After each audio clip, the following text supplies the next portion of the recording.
para nossa maturidade, a gente precisa cair realmente. A gente precisa descer. Porque um dos males da nossa geração, e principalmente a próxima, é sair da casa dos pais só no momento onde eu posso ter fora da casa deles o mesmo nível, né, socioeconômico que eu tenho e as condições que eu tenho na casa dos meus pais. Então tem gente que compra apartamento, mas aluga o apartamento e fica na casa dos pais. Eu lembro...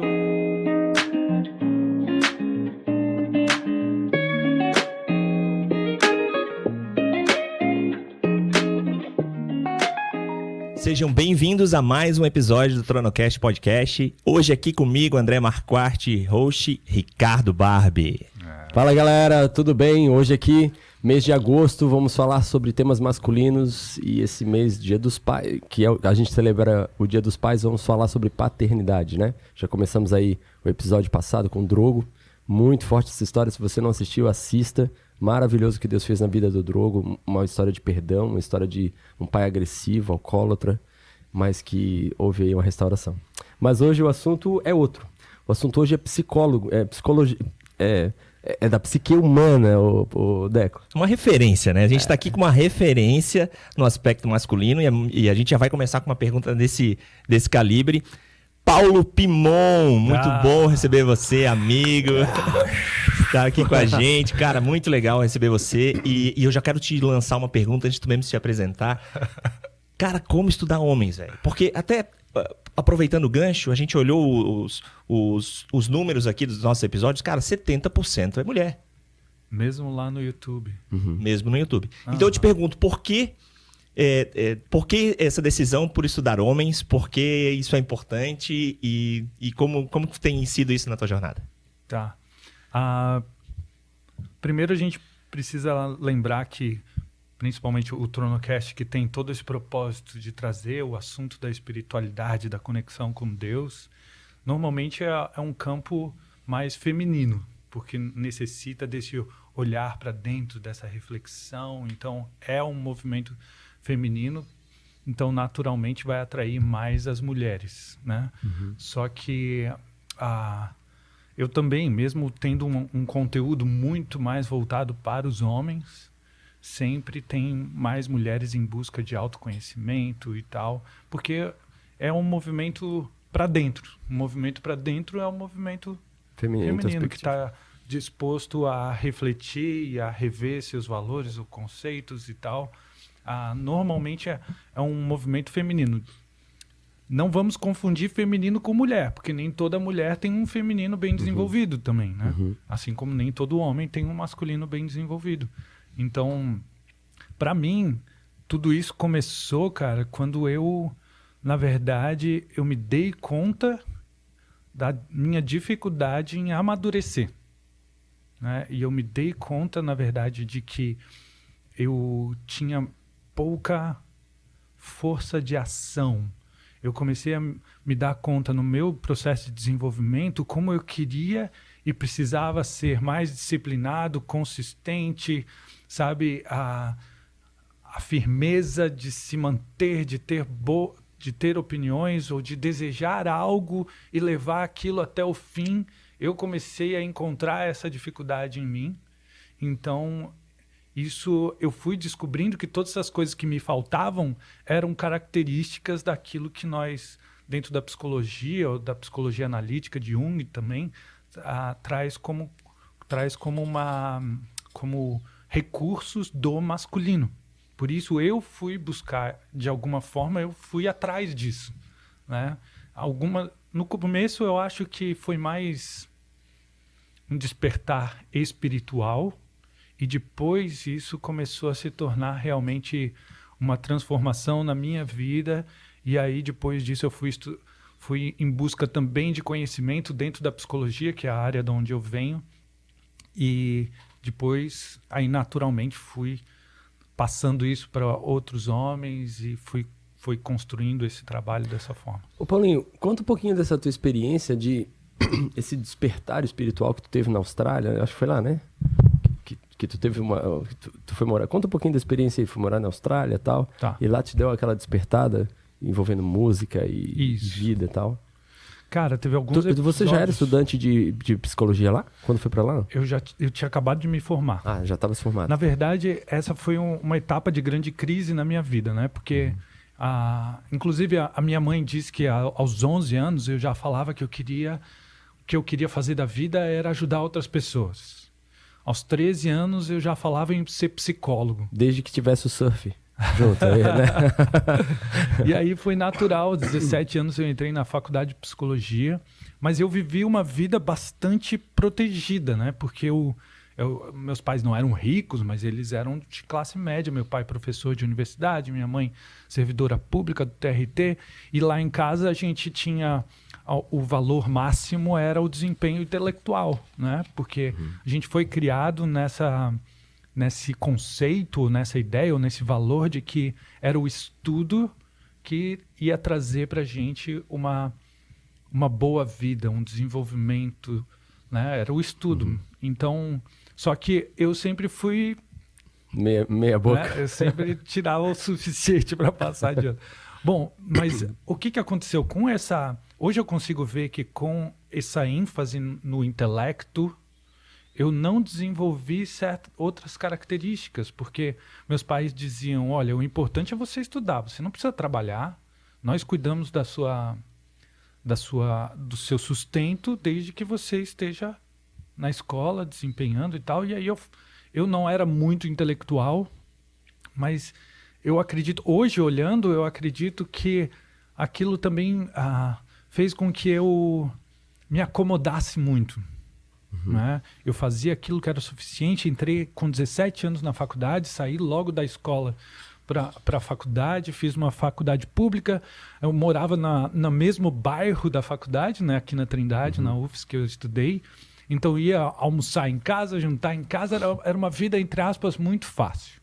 Muito fácil. Hoje eu vejo quanto... A roupa ficava magicamente lavada? Magicamente aparecia dobrada. Né? Como é que pode? Isso era maravilhoso. Então, esse lado esse privilégio, eu tive esse privilégio muito grande. E quando eu cheguei no final da faculdade, que parece que a vida adulta estava cobrando de mim, né, um negócio, eu aproveitei bastante a faculdade, tanto em coisas não tão boas, como em coisas maravilhosas. Assim, eu fiz... A faculdade foi muito boa para mim, eu fiz os melhores estágios, assim, porque eu tinha uma habilidade, enquanto os meus outros colegas focavam muito no desempenho acadêmico, eu focava em estar com as pessoas, né? Então, eu comecei a fazer um estágio na pediatria do hospital universitário, e isso começou a chamar a atenção dos professores de uma outra forma. Sabe, eu era muito mais mão na massa do que mergulhar nos livros. Então, eu desafiava um pouco o que era a psicologia nesse sentido, assim, de que a psicologia... Eu lembro da primeira semana de aula, a sua qualidade como psicólogo vai depender de quantos livros você lê por semana, né? E eu sempre desafiei isso, porque eu nunca fui... muito intelectual nesse sentido, sempre tive um certo déficit de atenção. Então, eu comecei logo no 5º semestre de faculdade a fazer estágios. Então, eu me tornei professor de educação sexual em escolas públicas, passei 2 anos trabalhando com isso, passei 2 anos trabalhando no hospital universitário, realmente atendendo e acompanhando famílias e tal. Só que, no ponto de vista pessoal, quando eu vi chegando a formatura... Aí eu meio que me apavorei. Eu entrei em crise, sabe? Como assim eu vou começar a realmente transformar isso numa... Eu não tenho condições, eu não me via maduro o suficiente para ajudar as pessoas, por mais que eu tivesse feito todos esses estágios e tal. Cara, tinha uma insegurança interna muito grande, que eu não sabia na época, mas depois eu descobri que era dessa vivência mesmo, do ir para o mundo. Ir para o mundo no sentido de me expor às dificuldades. Eu estava sempre morando na casa dos meus pais até o fim da faculdade, né?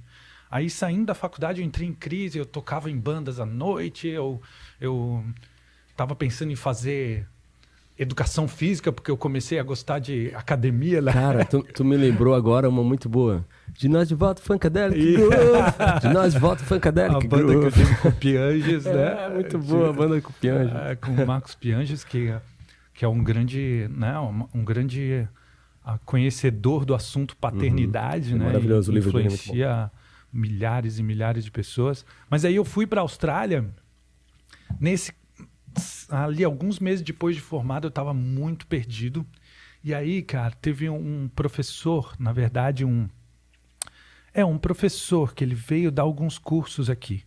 E ele era irlandês, mas morava na Austrália há muito tempo. Ele fazia parte de um ministério chamado Abiding Life, que falava justamente, misturava, de certa forma, psicologia e conceitos bíblicos, né, sobre desenvolvimento e tal. E eu conheci esse cara, e eu tive uma sessão individual com ele. Ele olhou no meu olho e disse assim: cara, tu precisa sair da casa dos teus pais. A casa dos teus pais está te fazendo mal. E eu não conseguia... Quer dizer, tocou fundo na minha alma naquele momento. E começou a queimar um negócio dentro do meu peito, quase que literalmente. Depois que ele falou aquilo, eu não dormia a noite inteira, assim. E aí ele disse: cara, vem para a Austrália. Lá a gente tem um Bible College onde eu dou aula uma vez por ano. Quem sabe, né, você vai estudar lá. E aí eu sentei com os meus pais, eu falei: olha, eu preciso, né? Eu tinha um carrinho na época, vendi, comprei um curso de inglês na Austrália, meus pais me ajudaram com a passagem. E aí eu fui. Acabei ficando quase 3 anos lá na Austrália, né? E durante o meu tempo lá foi sabe, uma cirurgia espiritual no meu coração. Começou uma reviravolta total. Eu encontrei, de certa forma, com o Deus Pai, porque eu precisava justamente de ressignificar a figura paterna na minha vida. Eu consegui... Teve um momento muito especial que Deus falou comigo através da parábola do filho pródigo, né?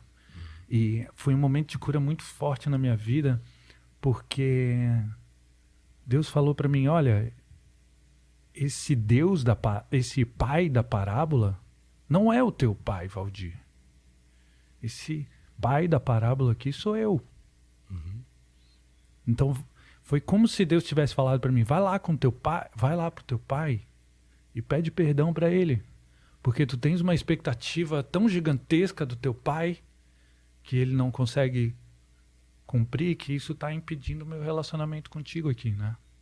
Então foi um momento, eu até me emociono de lembrar. Eu escrevi uma carta para o meu pai dizendo: olha, agora eu entendo que esse pai aqui divino não é você.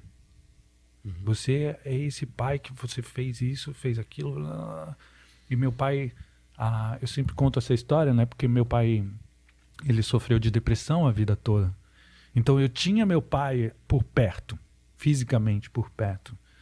Mas havia é até difícil de falar, né? Só quem conviveu com uma pessoa com depressão sabe. É como se tivesse uma nuvem, uma barreira, algo ali, né, que ele não está ali. Então tiveram vários episódios marcantes assim para mim. Então eu não conseguia realmente acessar o meu pai, o afeto dele. Eu achava que meu pai, cara, o ser maravilhoso é meu pai, mas eu não achava que ele gostava de mim ou que ele tinha prazer na minha presença. Meu pai muito silencioso também, muito quieto. Eu sentia que, na verdade, era minha mãe que dominava a casa, né? Que meu pai era apagado, né? Fraco. E aí começou lá na Austrália, começou uma cirurgia, digamos assim, no meu coração, sabe? Deus começou a trabalhar no meu coração para ir colocando as coisas no lugar. E aí teve um momento, cara, que eu decidi, que eu vejo hoje, que foi o momento que me disse assim: olha, o meu futuro, a minha missão, meu propósito de vida é trabalhar com homens. Foi uma vez que eu estava numa conferência na Hillsong, né? E aí, cara, eram 5.000 homens. Cara, 5.000 homens num estádio cantando para Deus, né? Eu te amo, I love you. Eu lembro até da música. Eu consigo lembrar agora daquele clima, sabe? Que era ter aquela quantidade de homens né, com uma força imensa, cantando com toda a força. Foi um mover muito grande. E vocês lembram, né, quando eu voltei para o Brasil depois, tu lembra, vocês dois estavam comigo? Né? Eu não estava. Eu ainda não estava nessa Eu época. tava.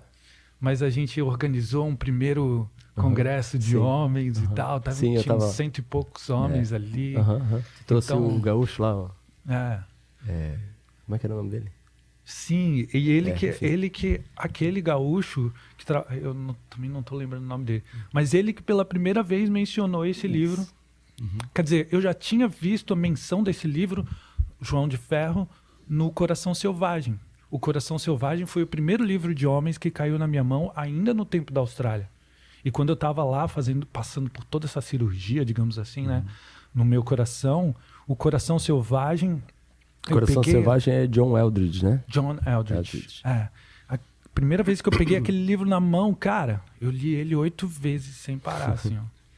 Já presenteei esse livro para alguns amigos, né? É. Alguns amigos meus já ganharam o Coração Selvagem também. Eu também já li, de vez em quando eu pego ele de novo. Aham. Agora, Paulo, o quão, né, falando aqui do relacionamento, pais, filhos e tal, o quão prejudicial é para os filhos, né, e aí vamos focar nos homens também, nos filhos homens, essa comodidade gerada na sua casa, Uhum. né? E como sair disso?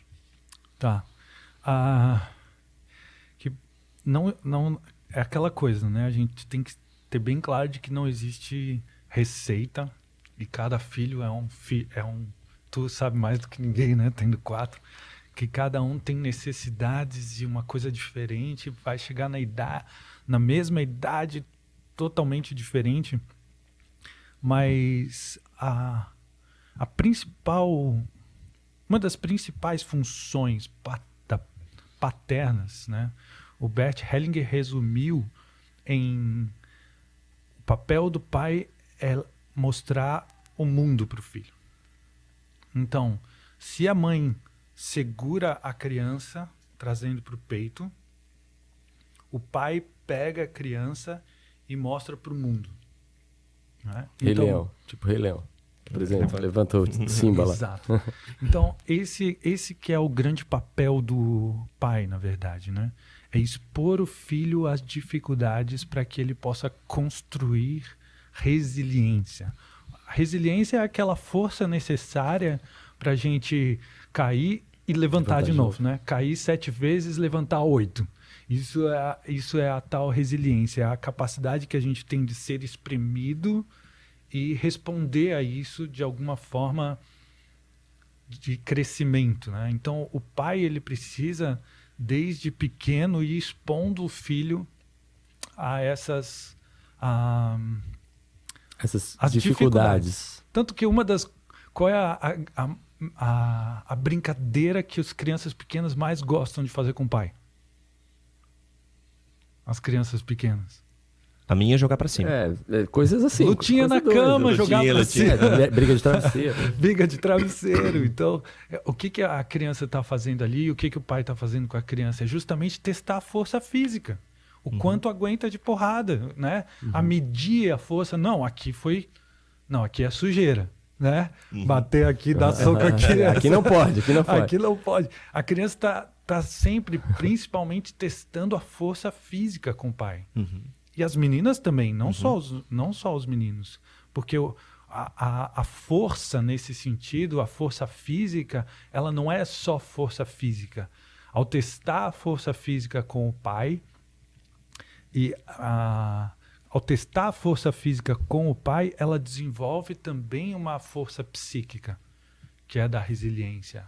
A saber medir o quão forte, o quão firme e grosso eu falo com a minha voz até o ponto de começar a ofender o outro, ou até que ponto é simplesmente um posicionamento, né? Claro. O pai está sempre ajudando a criança a identificar essas coisas, né?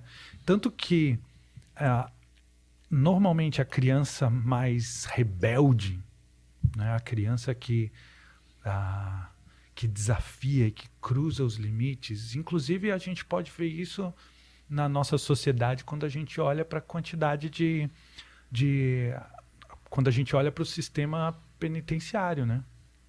Quais são os 90% de presos que a gente tem no Brasil? São homens.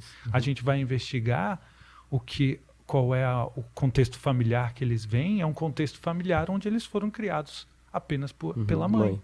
Né? Apenas pela mãe. Porque não tiveram isso. E aí vai uma dica, né, para quem tem... Mas aí, Paulo, não só pelas mães somente, mas de pais ausentes. Sim. Mesmo que eles tivessem pais mais, enfim, alcoólatras ou também no crime. Ausentes na criação. Ausentes no expor eles ao mundo. E assim, a gente... Órfãos de pais vivos, né? De alguma forma, né? Mas assim, eu sempre gosto de trazer o meu exemplo, e a gente pode compartilhar aqui os nossos exemplos, mas assim, me faltou, eu percebi ali pelos 20 e poucos anos que me faltava força masculina, né? Me faltava essa força, mesmo tendo um pai presente. Mas ali tinha a depressão que era como uma barreira, né? Uma barreira de eu chegar e alcançar o coração do meu pai. Que eu só pude alcançar o coração do meu pai depois dessa cura toda que eu passei lá na Austrália. E comecei a resgatar aos poucos, cada vez mais, o coração do meu pai. Porque até então eu tinha o meu pai ali, né? Meu pai super presente, né? Meu pai almoçava com a gente todo dia, né? Então, mas eu não alcançava o coração dele. Isso foi um trabalho de cura que eu tive que passar. De alguma maneira, alcançar o coração do teu pai, a resposta disso também estava dentro de ti. Não teve que haver mudança nele, né? Exato. Ele continua. E é um guerreiro, né, cara? Ele sofre de depressão desde os 30 anos. Hoje ele tem 84. Imagina, 50 anos convivendo com isso. Então, eu lembro de quando exatamente caiu essa ficha gigante dentro de mim. Porque até então, na minha criação, eu tinha meu pai como fraco. Minha mãe era aquela que comandava tudo, que educava, que fazia, que dizia, que tomava as decisões. Era assim que eu via, né? Era minha mãe sempre à frente e eu era o queridinho da mamãe durante né? Eu era o filho caçula até os 7 anos, mas depois veio uma menina, então eu continuava sendo o filhinho da mamãe, sabe? Aquele que estava sempre grudado nela, digamos assim. Eu não acessava meu pai. Não acessava meu pai, apesar dele estar ali. Só depois que caiu essa ficha que eu comecei a acessar o meu pai, foi quando, muito mais tarde eu comecei na psicologia e tal, eu lembro quando caiu essa ficha, sabe? De que a maior característica da depressão é aquilo que na psicologia a gente chama de ideação suicida, né? Que é o desejo de morrer. E aí eu pensei, putz, quase soltei um palavrão aqui. Né? Putz, olha só, cara. Meu pai sofre de depressão desde os 30, 10 anos antes de eu nascer. Foi capaz de construir uma família, manter um casamento, né? Um exemplo de casamento, educar 5 filhos. Ele foi extremamente bem sucedido junto com a minha mãe. E ainda tem uma vida média, né? Uma de classe média. Cara, e batalhando todo dia com o desejo de morrer, e não desistir, não ir para esse caminho, ele teve que ter muita força. Mas era uma força que eu não acessava enquanto criança, enquanto adolescente. Eu só fui acessar isso mais tarde. E aí, assim como ferro afia o ferro, o homem afia o seu companheiro. Provérbios 27, 17? 28. E aí, Paulo, eu quero falar isso porque, de alguma maneira, logo em seguida nessa tua volta, não sei, tu voltou aqui ano 2004, 2005? 2005. Isso. 2005, né? Em 2008, eu não estava nem convertindo ainda, mas já estava fazendo discipulado e tudo mais. Tive um curso na IPI chamado Vida Cristã Vitoriosa. Esse curso foi ministrado por ti e pela Soninha. E naquele curso, olha só, depois de toda essa tua história... O curso das moedas? O curso do livro Onde Estão as Moedas. Sim. E esse curso transformou a minha história de relacionamento com meus pais. Então, como um homem que recebe e percebe essa diferença, esse mover dentro de si, de que precisa fazer algo diferente, transforma outros homens, Isso. né? E aí hoje, claro, com o homem inteiro muito maior, mas eu até fiz homem inteiro também. Uhum. Mas eu sou fruto de um homem que se levantou, que mostrou, que viu esse comodismo, essa acomodação dentro de casa e que coloca à frente os desafios que nós como homens, os riscos que nós como homens temos que assumir. E tu não fica sozinho, Deco. Eu também, não no curso das moedas, né? Mas acho que mais ou menos na mesma época eu fui o protótipo do homem, do João de Ferro, né? Não do Homem de Ferro. Do João de Ferro. O Homem de Ferro da universo Marvel. Do João de Ferro. Lá. Eu até brinco com o Paulinho que hoje em dia vocês que fazem Homem de Ferro aí, o João de Ferro aí, estão fazendo o João de Ferro Nutella, galera. O João de Ferro Roots mesmo foi o que eu fiz com o Davi, com o William. O primeiro João de Ferro foi lá com o Paulinho, lá na clínica pequenininha que ele tinha. Ano inteiro. Eu tive que ler aquele João de Ferro, livro difícil, cara. É uma leitura rebuscada. Cara, cada capítulo daquele tinha que ler assim 15 vezes pra tu entender quem era a mãe, quem era o pai. Era uma confusão, um livro completamente maluco. O cara tava doidaço quando escreveu esse livro. Mas o conto dele é muito bom. Aí o Paulinho pegou o conto e fez o curso. Pô, sacanagem pra vocês. Agora os caras têm tudo tá tudo mastigado. Eu tive que ler negócio, eu tive que mastigar e agora tá pra vocês. Mas é uma alegria, tá? Eu fui o protótipo de vocês. Enfim, mas... Fazem quantos anos isso, cara? Poxa, cara, uns 20 anos? Ou talvez 18, por aí. 15... Deve ter sido 2005. Foi em 2008. Deve ter sido 2000. Então, logo que tu voltou, 2006. Tá aqui a prova viva, vou mostrar pra vocês, o Ricardo. E quando eu falo, cara, que o homem inteiro que vocês veem hoje começou há muitos anos atrás, né? Tem muita gente que fala muita bobagem a respeito dos homens, a respeito do masculino, porque, começou há 2, 3 anos atrás a estudar isso e já tá querendo dar aula, né? Mas é porque a profundidade exige um trabalho interno muito grande. E caras como vocês que toparam lá no começo a passar essa jornada junto comigo, me ajudaram a criar justamente o que tem hoje. Hoje é possível alcançar milhares de homens, porque caras como vocês toparam lá atrás quando, que loucura é essa que o Paulo está fazendo. Mas, cara, isso ainda... Só para concluir o raciocínio de que também mudou a minha vida.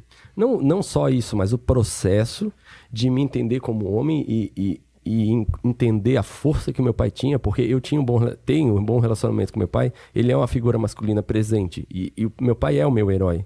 Eu via isso nele, eu achava ele mais forte, eu achava ele o melhor. E quando eu caí ali na adolescência e na juventude, eu comecei a ver os erros do meu pai, ou pelo menos administrar, a questionar e ver as falhas do meu pai, que quando eu era criança não existiam, né? Sim. Talvez uma grosseria, voz forte e tal, mas enfim. Eu lembro, lá em casa era engraçado, tava todo mundo brincando quando eu era pequeno ali pelo meu terreno, e meu pai chegava com o chevetinho dele, ele já buzinava lá em cima, pam, paraná, pam, pam, pam. Todo mundo veio, o Paulo tá chegando. Quando eu olhava pro lado, cara, todo mundo vazava. O meu pai não era um cara mau, mas ele falava grosso e ele, olha, Ricardo, acabou o recreio. Cara, meus vizinhos, quando eu olhava pro lado, era igual um ninja, velho. Todo mundo sumia. Morriam de medo do meu pai nunca falou nada pra ninguém. Enfim, mas a presença dele era essa presença imponente masculina, pelo menos ali na minha vizinhança, né? E quando eu cresci, eu vi várias falhas do meu pai. Claro. E isso me questionou um pouco, mas quando eu fiz aí o João de Ferro, eu já tinha aberto uma empresa, eu estava ali no início de ser empresário e tal, e eu ainda também era um menino que estava na casa do pai.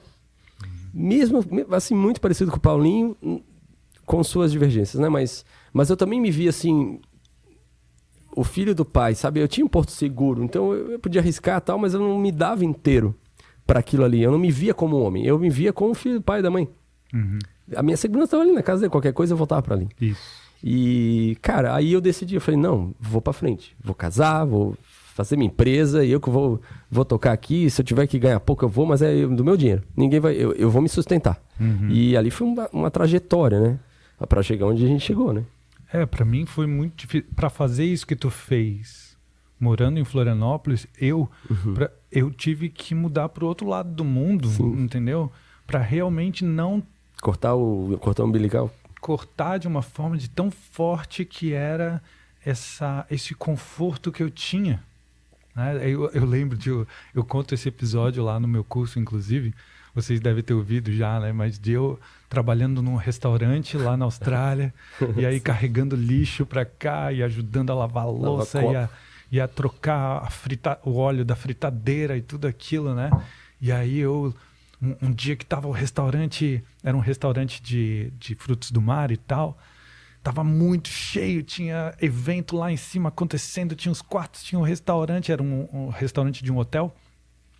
E aí começou a juntar e o meu chefe disse, olha, não deixa a lixeira encher muito, porque senão vai ficar muito pesado para levar para trás. Daí chegou um momento que deu um respiro, eu peguei, fechei, tá pesado pra caramba, né? Daí eu levei lá atrás no quartinho onde tinha o container do lixo. Aí eu tentei levantar aquele negócio, tava pesado demais, era um saco. Na época eu era magrinho também, né? Mas aí tentava levantar o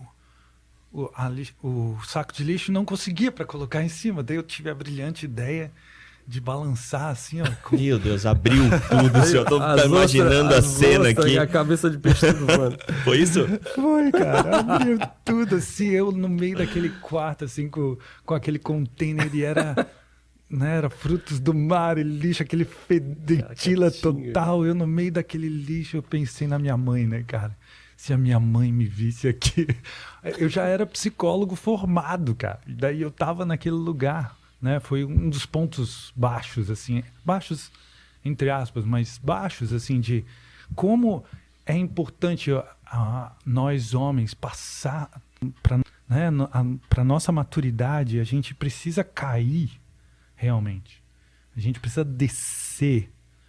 Porque um dos males da nossa geração, e principalmente a próxima, é sair da casa dos pais só no momento onde eu posso ter fora da casa deles o mesmo nível, né, socioeconômico que eu tenho e as condições que eu tenho na casa dos meus pais. Então tem gente que compra apartamento, mas aluga o apartamento e fica na casa dos pais.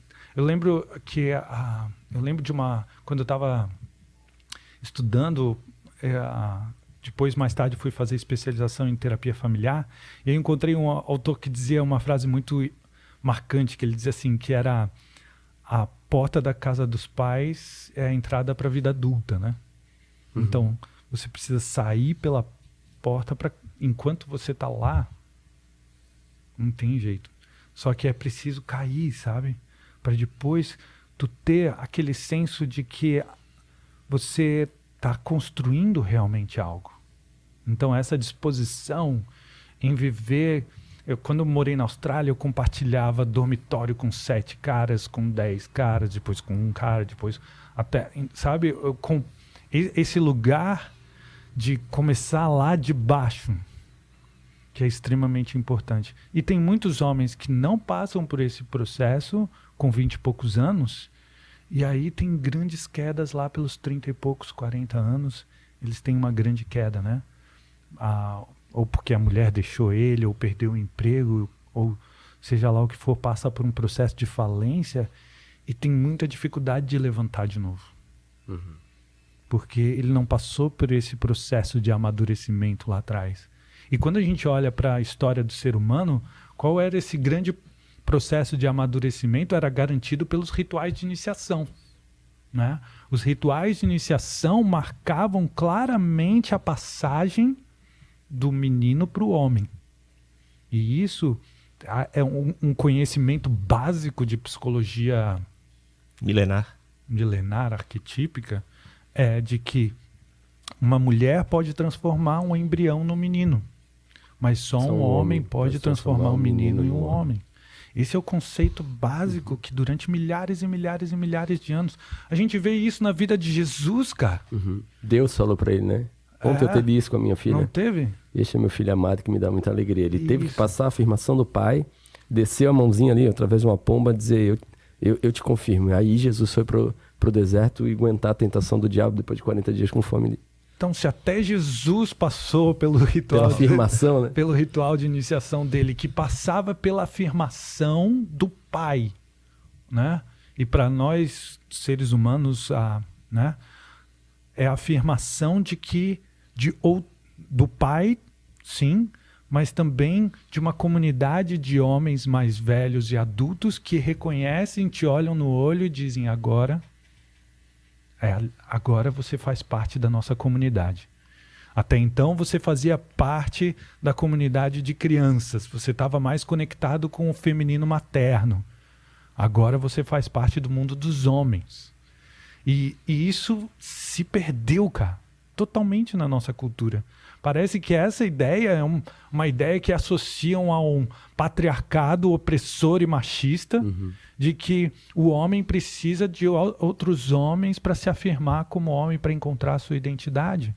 As pessoas categorizam isso como uma ideia patriarcal, machista, que vai transformar os homens em homens violentos, mas só um outro homem pode ensinar um menino, ou só um outro homem pode ensinar o homem a direcionar, modular a sua força agressiva, a sua agressividade. Nenhuma mulher consegue ajudar um homem a modular a sua força agressiva. E nós sabemos, né? Nós temos a testosterona. Testosterona é o hormônio da agressividade. É o hormônio da força física, daquilo que constrói músculo, né? E é o hormônio principal da saúde do homem. O homem que produz pouca testosterona é um homem pouco firme nas suas decisões, um homem que tende a começar e não terminar as coisas, mais sonolento, né? Dar a sua opinião e tal. E Paulo, é por isso que talvez a gente tenha homens meninos Isso. com 40, com 50 anos, às vezes vivendo ainda o materno? A primeira coisa que a gente precisa olhar para a nossa sociedade hoje é a falta do pai, né? E isso já vem acontecendo desde o início da Revolução Industrial, na verdade. Antes disso, não era um problema. Porque até na sociedade agrícola, o filho participava muito quer dizer, o pai participava e o filho participava muito do trabalho do pai desde cedo. Ia para lavoura junto e tudo mais. Mas quando chegou a Revolução Industrial, 200 anos atrás... O filho ficou em casa com a mãe e o pai foi para a indústria trabalhar. E ele passava horas e horas e horas fora de casa. E quando voltava para casa, ele não voltava com a caça para compartilhar a comida que ele tinha conquistado, cheio de histórias sobre os animais que ele enfrentou na floresta e tal. Não tinha mais isso. O filho não tinha a convivência do pai e não tinha mais as histórias do pai. O pai chega depois, com a Revolução Industrial, para apertar parafuso, né, como a gente sempre fala, ou nos escritórios. O que o pai chega em casa para ensinar o que o filho?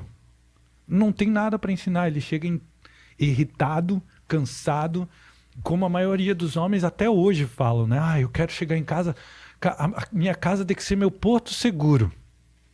E ainda tem homens que cobram isso, que a mulher tem que ser aquela que mantém a casa toda organizada e tranquila para ser o porto seguro do homem. Cara, isso, para mim, isso é uma ideia machista. Eu acho que o homem, ele precisa cuidar tão bem do caminho profissional que ele escolhe trilhar. O caminho profissional nosso tem que estar totalmente conectado com o nosso propósito de vida. Porque aí o trabalho, ele te realimenta. Né? E aí você chega mesmo... Hoje, cara, eu vivo tanto o meu propósito de vida através do meu trabalho, que mesmo que eu chegue 10 horas da noite em casa, eu chego para celebrar o meu dia. Entendeu?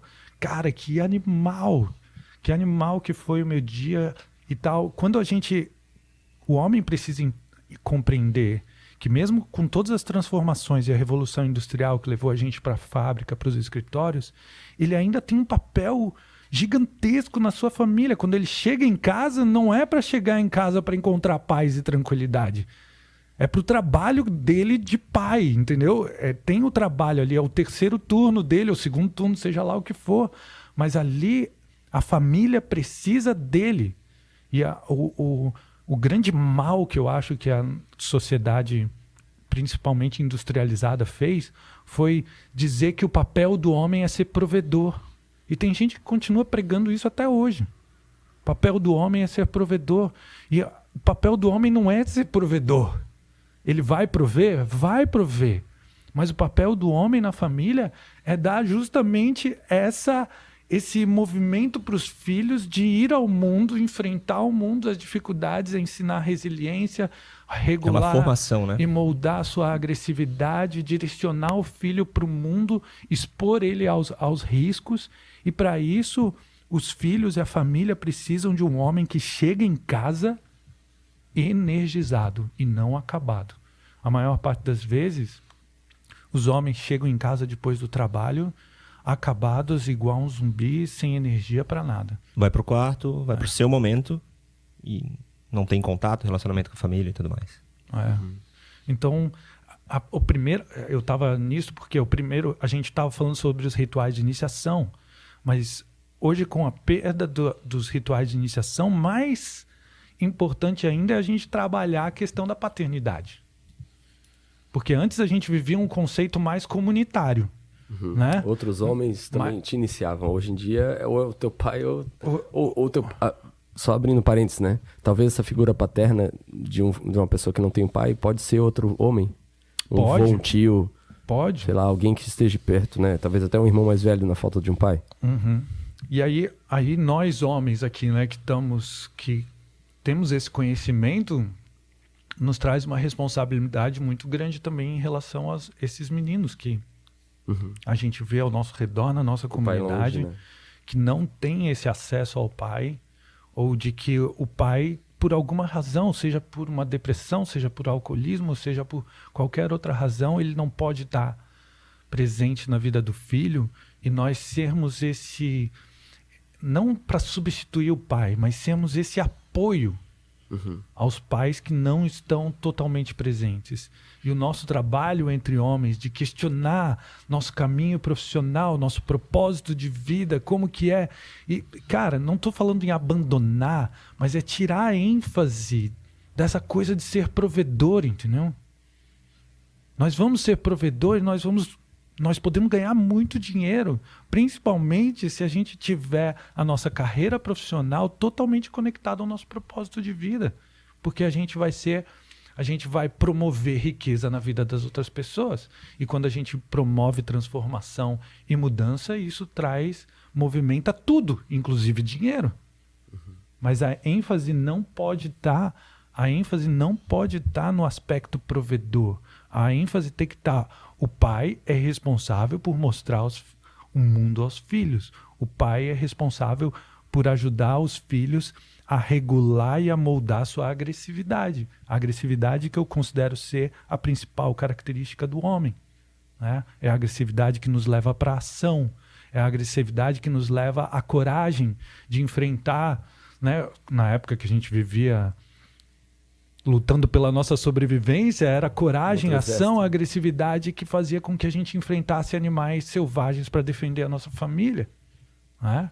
Hoje essa característica não é mais importante nesse sentido. A gente tem polícia, a gente tem, né, um sistema de segurança ao nosso redor, mas mesmo assim a gente precisa se colocar à frente diante das ameaças externas.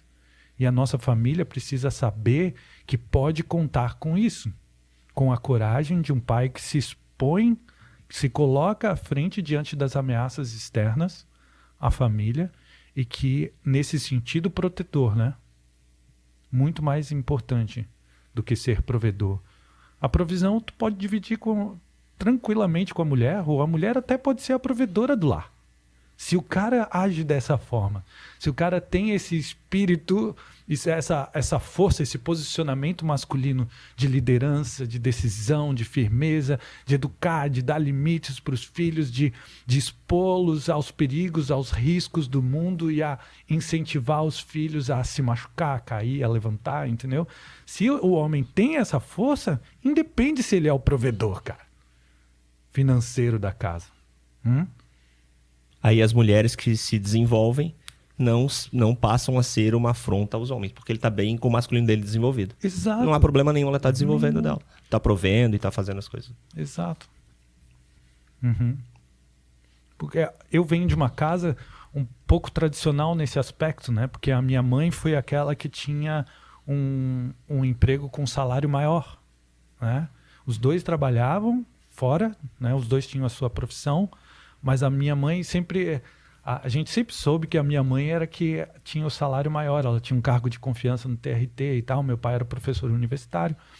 Primeiro ele foi um pastor, né? Depois um professor universitário. Então, e eles dividiam esse aspecto do provedor. Eu não tive essa referência do pai como provedor. Eu também. Né? Apesar da depressão, foi a depressão do meu pai que colocou para mim, né, na minha experiência, que enfraqueceu a figura masculina, né, e a figura materna que se tornou a grande referência para mim. Todo esse processo de ressignificar a relação com o pai vai então me levar para esse lugar de encarar o mundo e a minha força masculina com positividade, com positividade, né? Porque enquanto a gente vive uma atmosfera muito feminino-materna, tudo quanto é expressão do masculino é taxado como violência, como agressão, né? Uma palavra um pouco mais firme, uma grosseria de vez em quando, né? Que é importante para impor, para se posicionar, muitas vezes num ambiente muito feminino-materno, todas as características masculinas que começam a aparecer são reprimidas, né? Porque a mãe cria o filho para ser um bom menino, né? E os bons meninos não vencem, né? Ou vão sofrer muito para isso. Existem mães e mães, é claro, mas a grande força do materno tá onde ela pegou aquele bebezinho que saiu da barriga dela, um pedacinho de carne que não serve para nada, que só chora e só... Então, ela precisou cuidar, ela precisou... Né? Esse é o instinto materno. O instinto materno é o acolher e o manter seguro.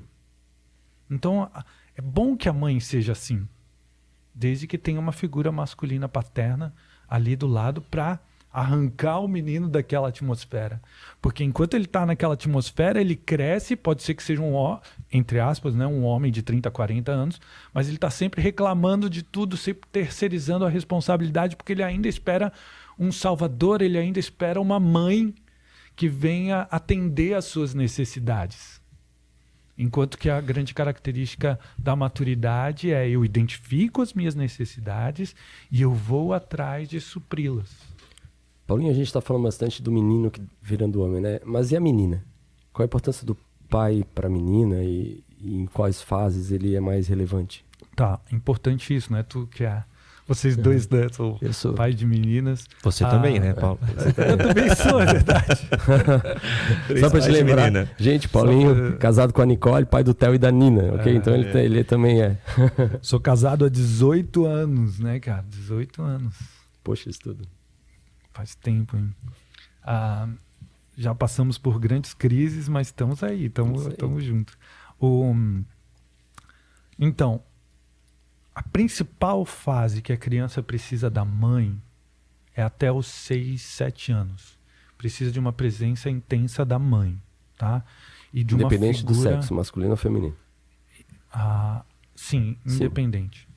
Depois disso, começa para ambos, né? Um processo de socialização com amigos da escola e tudo isso. Começa um processo de socialização e começa a encarar o mundo. Então pensa ali para pré-adolescência e adolescência.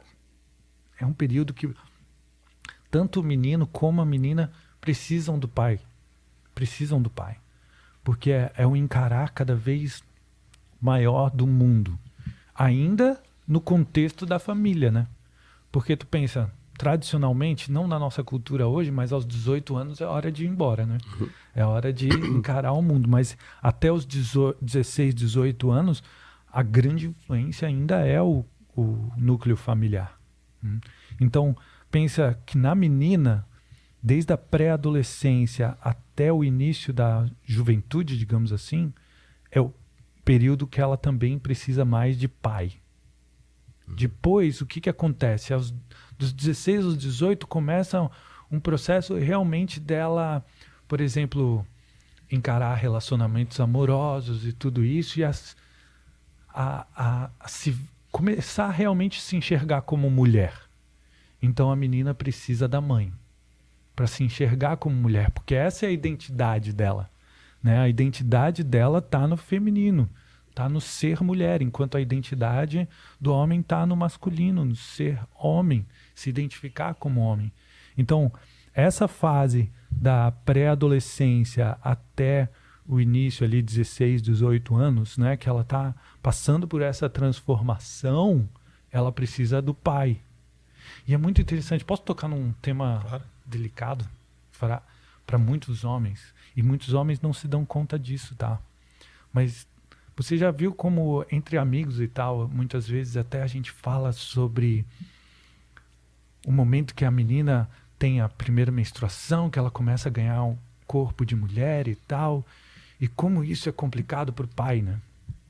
Como isso é complicado para o pai. Muitas vezes, muitos homens ignoram essa passagem da filha, né?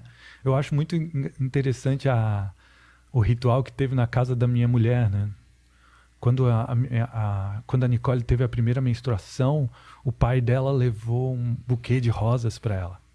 Então teve a presença do pai afirmada no momento que ela estava começando a transição dela. E essa presença do pai é muito importante.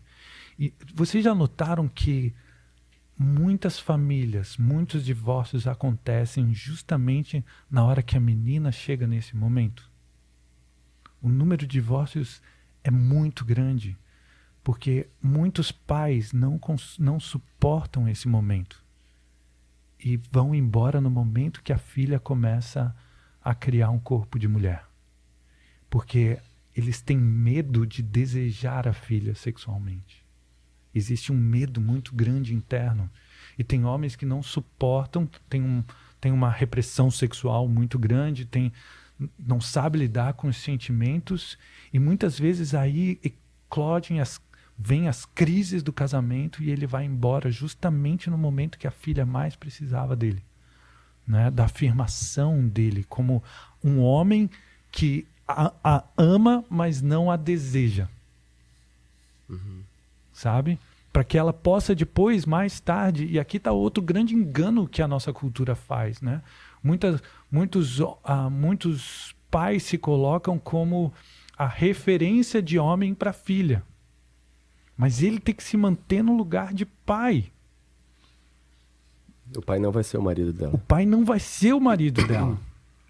Até tem uma brincadeira de muito mau gosto, sabe? Que ganhou a internet recentemente.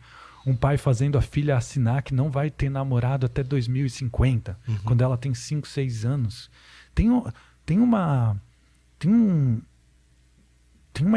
ideia incestuosa por trás disso, né? Que a menina é a namorada do pai. De que a menina é a parceira psiquicamente, né? A parceira, a namorada, a companheira do pai. Então é um incesto afetivo e emocional que acontece ali. Quando o pai afirma a presença dele na vida da filha, quando ela está passando por essa transição, ela vai conhecer o amor de um homem que não a deseja. Ou pelo menos o pai que, sabe, às vezes ele tem um desenvolvimento sexual muito distorcido. Às vezes ele tem uma pobre vivência de sexualidade com a mãe. E aí as coisas se misturam também. E a criança fica totalmente marcada por essa... Mas o homem que sabe lidar com a sua sexualidade, sabe da importância que ele tem na vida da filha, ele se mantém firme ali ao lado dela, afirma a sua presença e o seu amor por essa menina que está se tornando uma mulher, e ela sabe depois diferenciar, né, o amor do pai e o amor de um homem. Porque o amor do homem se assemelha muito mais à relação entre irmãos do que à relação paterna, né? Uma relação conjugal é uma relação entre equivalentes. Uma relação conjugal é assim. A relação parental é assim, né? E a experiência da sexualidade nesse contexto aqui é uma violência. É zero, deveria ser. Ou é zero ou é uma violência, né? Um abuso. Então, ali tem um momento muito importante, cara. E nós precisamos estar atentos para isso, né? Para afirmar a nossa presença. E mesmo no caso, por exemplo, se no teu caso você já se divorciou da mãe da sua filha, né? Mesmo assim, é importante que você saiba, por mais que o casamento não tenha dado certo e tenha acontecido o divórcio, a família não se destrói. Você continua sendo pai e você continua tendo a mesma importância que você tinha antes quando você era casado com a mãe dela. A sua importância e o seu papel não modifica porque você se divorciou da mãe dos seus filhos, né? Você não tem o direito, podemos dizer assim, você não tem o direito de se ausentar da vida dos teus filhos porque o casamento com a mãe deles não deu certo. E um ritual como esse, Paulinho, eu já tinha visto essa brincadeira e não tinha pensado em fazer lá em casa, mas olha, não estaria muito longe. Mas como é verdade isso, cara? Porque a gente está fazendo eles escreverem. E quando a gente escreve, isso grava em nós. Ela vai assinar, é um contrato. Agora para É um e negócio pensa muito se forte, cara. a sua felicidade da sua filha com 50 anos sem Solteira. ter uma relação. Isso não é Solteira, alegria com papai dificuldade nenhum. de Isso é lidar com bobagem. relacionamentos, né? Imagina. Bobagem, claro. Bobagem. Você Gente. não vai querer ter neto Isso. 50 anos? Bobagem. Bobagem. Eu falo isso porque bobagem. eu brincava, né? Eu brincava lá em casa que eu tinha montado a sociedade dos pais de meninas. Inclusive eu tenho uma espada katana lá esperando o primeiro namorado dela. Eu sempre brinco com ela, mas no mesmo jeito. Acho que... Eu vou parar com essa brincadeira. Porque eu acho que ela entendeu que era brincadeira, mas eu vou parar com isso. Mas eu oro para ela e com ela sobre o seu marido. Sim, ótimo. Eu falo pra ela, filha, o seu marido já deve estar por aí. Já A gente deve só tá não por- conhece, mas Deus já criou ele, tá aí. E eu tô orando pra que ele encontre Jesus e seja um homem cheio do Espírito Santo, porque quando você se conhecer aí, mas ele já deve estar por aí, filha, já pensou? Agora não fica procurando muito, filha, calma que tem uma hora. Eu sei que é um assunto delicado esse da sexualidade, tem muitos tabus envolvidos. Mas nós, homens, e principalmente hoje que a gente vive um momento tão delicado, né, com a explosão da pornografia e tudo isso, a maior parte dos homens são educados sexualmente pela pornografia. E aí fica muito confuso esse momento para um homem que não tem um trabalho de autoconhecimento, não tem um processo de cura, de realmente de tratamento da sua sexualidade. Chega na relação com a filha, inconscientemente ele olha para ela como uma possibilidade. Olha, isso não é consciente, tá? Não é que os homens pensam isso, mas está implícito na relação que agora ele tem ali uma menina que tem o potencial de realizar suas fantasias sexuais. É um tema pesado, eu sei, tá? E que não é a coisa que passa pela cabeça dos homens, mas está implícito. Muitas vezes está abafado por trás dessas brincadeirinhas de assinar contrato, de nunca ter namorado. Está implícito por trás dessa nossa repulsa de qualquer menino que chegue perto da nossa filha, entendeu? De que vai fazer mal para ela. Está implícito por trás disso que ela é a minha parceira sexual. Por mais que você nunca tenha tocado na sua filha de uma forma, né? Mas você é um homem, cara. Você é um homem, a sua filha é sua filha, mas ela também é uma mulher. Então, essas coisas precisam estar trabalhadas no coração do homem. Ele precisa ter uma sexualidade saudável, ele precisa estar com a mulher dele, uma parceira sexual, vivendo uma vida sexual intensa e prazerosa, para que os filhos não entrem no meio desse rolo, entendeu? E possam viver e se desenvolver de forma saudável. A gente foi longe nessa pergunta sobre a filha. Não, mas né? eu quero ir mais longe ainda. Eu quero ir mais longe ainda porque eu sei que tens um trabalho voltado à questão da pornografia, né? E Sim. como que isso, qual é o papel ou o que ela faz com a mente dos homens? Cara, a pornografia ela é terrível porque os estudos mostram que ela é mais viciante do que a própria cocaína. Ela vicia 10 vezes mais do que a cocaína, cara. Ou seja, o tipo de... E aí a gente está falando da pornografia de internet, né? A gente está falando de pornografia onde a gente no mundo que a gente tem hoje, depois de banda larga e fibra ótica, que a cada clique é uma mulher diferente, fazendo uma coisa diferente de todos os tipos e maneiras possíveis e imagináveis. Aquelas imagens todas, elas acendem e bagunçam totalmente o ciclo dopaminérgico do corpo, né? E o cara fica cada vez, quanto mais cedo, principalmente os meninos que são expostos à pornografia cedo demais. Bom, na nossa época era no máximo uma revista que passava pela nossa mão. Eu ia falar isso. Na minha época, lá 11, 12 anos, os primos mais velhos do meu amigo tinham um monte de revista. E aí era aquilo ali. Então, mas pensa hoje, cara, que a cada milissegundos está sendo exposto a uma mulher diferente, numa posição diferente, e o homem na pornografia é apenas um pênis duro, né? Não tem o homem ali, tem só o órgão sexual dele. É só a mulher. Então, o homem não tem nada realmente de contato com o corpo dele. E a mulher acaba se tornando, na pornografia, apenas um depósito de esperma, né? Então, ali, o que acontece? Tem toda a bagunça do processo dopaminérgico, que a dopamina, quando acendida, explodida assim, de novo, porque o cérebro do homem, ele é totalmente ligado ao disparo de dopamina, principalmente com a visão, né? A visão de um potencial parceira sexual. Por quê? Porque durante milhares de anos essa foi uma das grandes papéis nossos na sobrevivência da espécie, foi, né, fecundar o maior número de fêmeas possível, né? Então dentro da nossa história nós vivemos isso sim durante milhares e milhares de anos. Então a dopamina que leva a gente para ação, né, que faz a gente impulsionar, dar aquela explosão de prazer no corpo, é a cada milissegundo.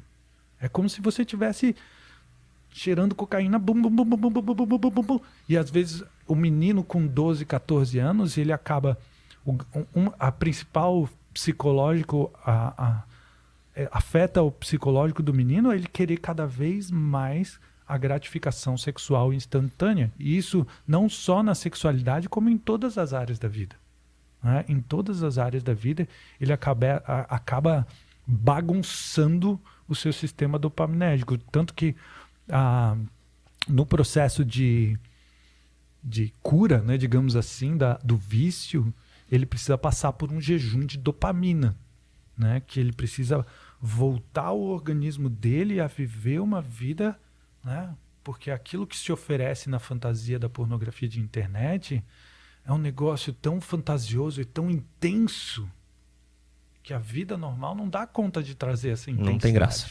Passa a não ter graça. Então ele já vai perdendo o interesse sexual, já vai perdendo o interesse. E eu tô falando principalmente dessas gerações mais novas que já foram educadas dentro da pornografia de internet. Totalmente diferente de nós que fomos, entre aspas, educados na Playboy. Na Playboy e outras revistas que, né, tinham um acesso, a gente tinha um acesso à pornografia, mas não era com essa quantidade e essa rapidez e todo esse estímulo visual e eletrônico, né, que dispara a dopamina enlouquecidamente no cérebro.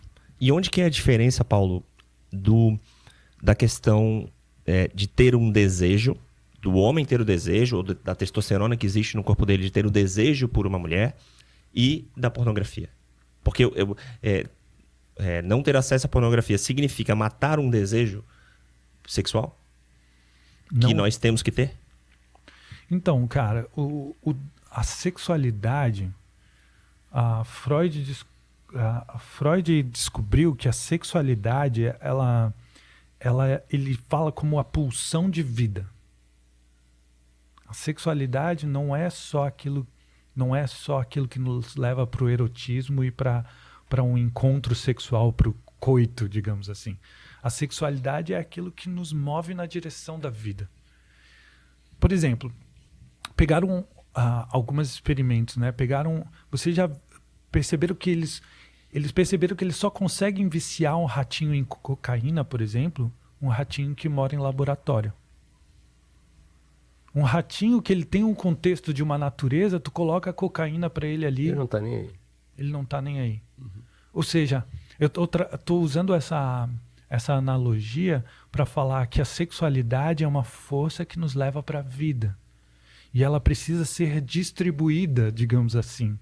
Um homem que é frustrado na sua carreira, um homem que não cuida da sua saúde, um homem que não tem um propósito de vida, que não participa, né, da vida e da educação dos seus filhos, um homem que não tem o afeto dos seus amigos sabe? Ele tende a canalizar isso tudo para o erotismo, né? E acaba viciado em pornografia, por exemplo. Mas o importante é que a gente viva uma vida abundante e rica de experiências como um todo, né? Quando a gente abraça o nosso filho, por exemplo, quando a gente abraça a nossa filha e a gente sente aquele carinho, aquele amor, a gente está liberando um outro tipo, não é dopamina, é ocitocina, são outros hormônios de prazer que não envolvem necessariamente o erotismo, né? E eu não estou dizendo que tem algo de errado com o erotismo, que é excelente, que a área da sexualidade erótica precisa ser desenvolvida e abundante, né? Mas o homem ele precisa olhar para a sua vida como um todo, conectar o seu trabalho ao seu propósito de vida, o seu lugar de pai na família, e ter os amigos, que é importante ele trocar e viver um outro tipo de amor e tipo de prazer. Pô, a gente se olha aqui, a gente tem prazer em trocar essa conversa. E nesse sentido aqui, foi muito importante as descobertas de Freud, e muitas foi mal entendido, claro, mas as descobertas de Freud levaram a gente a compreender que esse prazer que a gente sente aqui é um prazer de uma sexualidade que vem de uma pulsão sexual, de uma busca pelo prazer, uma busca por experimentar a vida na sua abundância, né? E quando o cara foca só no erotismo, a gente vê os exemplos que a gente vê por aí, né? Sem citar nenhum exemplo específico, né? Mas o cara que foca muito no erotismo, ele trabalha querendo comer todas as meninas do lado dele, ele trai a mulher dele, ele só busca isso.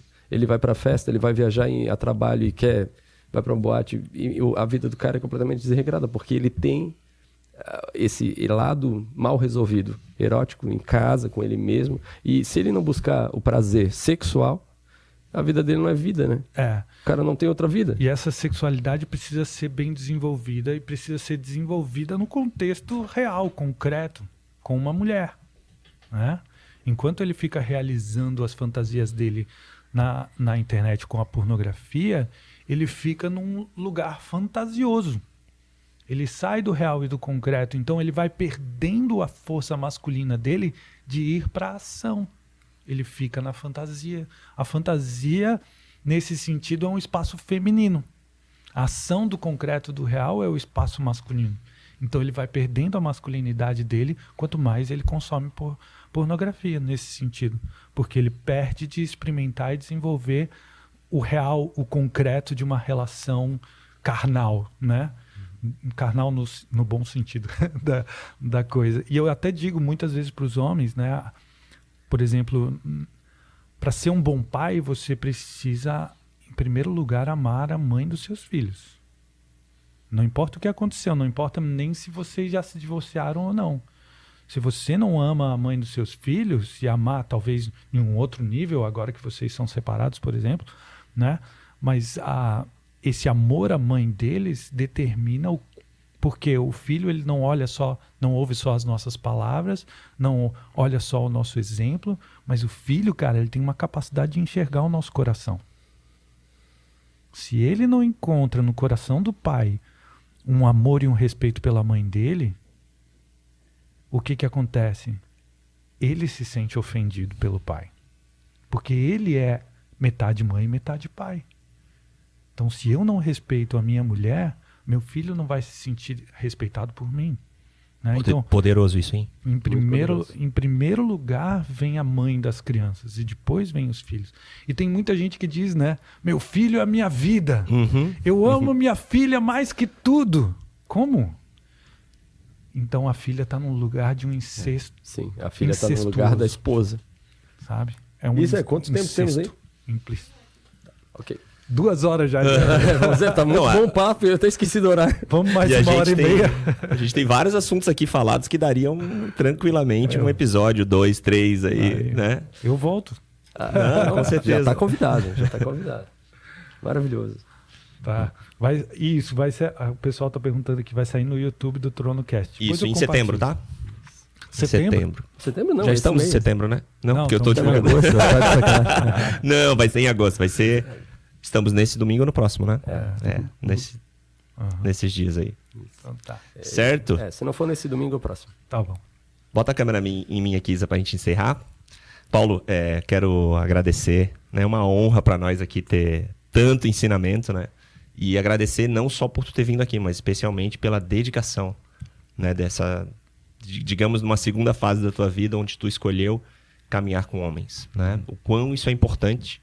Foi importante para nós aqui, a gente deu a nossa vivência, a nossa experiência, e tem sido importante a tantas turmas, né, do homem inteiro e tudo que tu tem levado de conhecimento até nós. Então, queria honrar a tua vida e dizer que esse trabalho é extremamente importante para formar verdadeiros homens inteiros.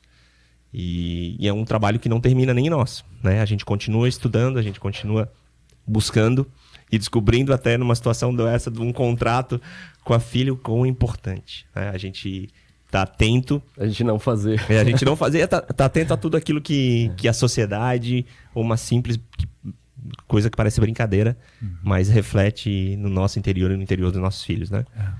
Então... Que bom. Paulinho, aproveita esse espaço. Talvez as pessoas que estão aqui te ouvindo não te conheçam. Quer dizer, talvez, né? Espero que muitas pessoas que estão te ouvindo não te conheçam. Então, aproveita o espaço e te apresenta um pouquinho melhor o teu trabalho, a clínica e o teu blog. A gente entrou direto no a gente entrou direto. Quem que é esse cara aqui que tá na frente, né? A gente se conhece há tanto tempo, tanto tempo, né? Enfim, se tu quiser falar um pouquinho sobre ti, tua família aí. Bom, eu sou Paulo Pimon Berndt, né? Eu sou filho do Valdir e da Undina, eu sou o quarto de 5 filhos. Então, eu cresci numa casa onde meus pais...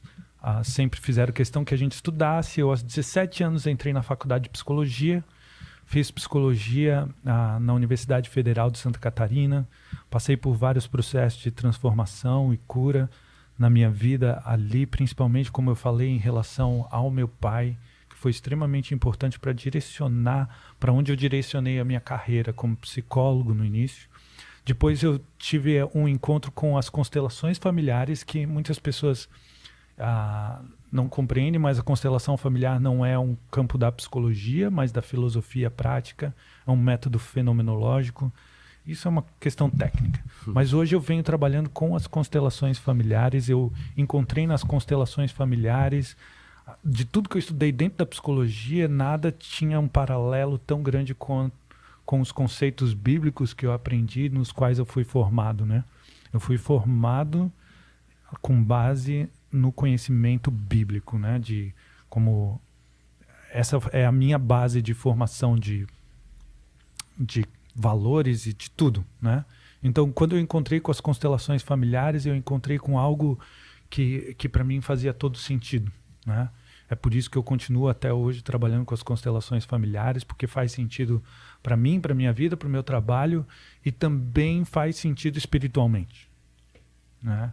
O próprio conceito de que através dos nossos pais e do amor deles e da cura, da restauração dessa relação primária, que a gente tem também um acesso, digamos assim, a um amor divino, né, que veio através dele, porque Deus, o Criador, né, ele escolheu essa família para ser os meus pais. Então, ao honrar meus pais, eu estou honrando a Deus nesse sentido, porque foi Ele que escolheu, Ele que colocou eles na minha vida. Então, hoje eu tenho um instituto, chama Raízes Instituto, onde nós somos uma grande referência já no Brasil e fora do Brasil, no ensino das constelações familiares, né? Então, a gente vem crescendo bastante e eu tenho um trabalho junto com isso, que é o Homem Inteiro.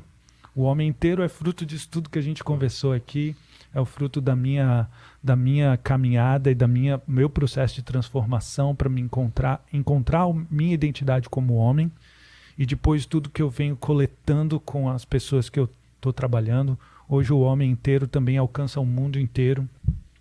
Eu tenho turmas de mentoria, imersões, né, turmas de... A confraria, por exemplo, que é um almoço de sexta-feira à tarde com homens, e a gente estuda livros, a gente apoia um ao outro na sua caminhada, na sua... Né? Então, hoje já são milhares, mais de 2.000 homens que passaram pelo homem inteiro, alguns permanecem, cada um na sua possibilidade, no seu ritmo, caminhando junto comigo. E esse é um dos grandes propósitos de vida meu, que... Não é só a minha vida, não é só a minha espiritualidade, é também minha carreira, meu trabalho, minha família, tudo isso. Muito bom, muito bom. Ricardo, suas palavras finais aí? Obrigado, cara. Acho que já está muito bem dito aqui. E qualquer coisa que eu falar aqui... Vamos estragar, não vamos estragar. Tá perfeito. Eu acho que o recado está dado, né? Nós pais temos muito que trabalhar no ID, né? No vai, e provisão é consequência daquilo que a gente pode fazer, ou até a próxima. Enfim, aprendi muitas coisas aqui. Aprendi muitas coisas, mas eu queria só destacar uma que foi o que mais falou no meu coração. Muitos pais chegam em casa cansados. Né? E eu tenho vivido um período ali na minha empresa tal, nas nossas empresas, que tem me tirado um pouco essa expectativa, apesar de eu saber disso. Eu chego em casa, brinco com elas, mas eu canso. E eu tenho que chegar em casa para celebrar. Essa frase eu acho fantástica. Obrigado, Paulinho. Eu vou levar isso para minha casa e vou celebrar hoje e amanhã e por aí vai. Se Deus me ajudar. Muito show. Obrigado, Paulo, mais uma vez. Deixar aí, se esse assunto foi relevante para você, curta, compartilha, continua curtindo o nosso canal aí, que com certeza precisa chegar em mais gente e ter suas vidas transformadas, como o Paulo mencionou aqui. Valeu! Amém. Valeu!